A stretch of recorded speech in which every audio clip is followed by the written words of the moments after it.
K-pop star na si Rocky nagbigay ng high-energy performance sa kanyang Fill in the Blank concert sa Pilipinas. Alamin ang showbiz report mula kay MJ Perenya.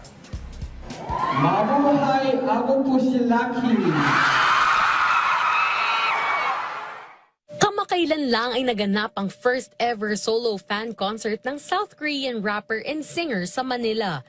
Si Rocky ay kilala bilang dating main dancer at rapper ng South Korean boy band group na Astro, na sa ngayon ay ipinapakita na rin ang kanyang galing bilang solo artist.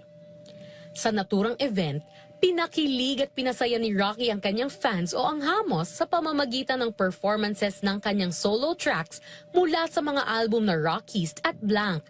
At isa na nga dito ay ang kanyang new single na Bababay.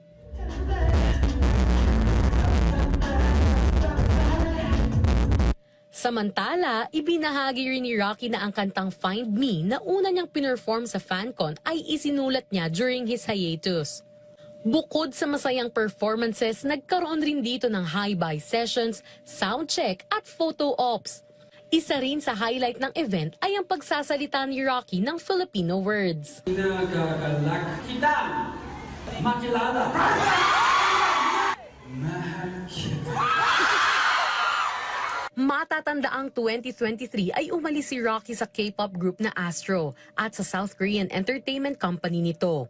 Pero nanatili siyang in good terms sa kanyang former bandmates at recently lang ay sumama pa siyang mag-perform on stage sa The 4th Astro Tour ng Astro na naganap sa Incheon, South Korea. MJ Perenya para sa Talk Biz.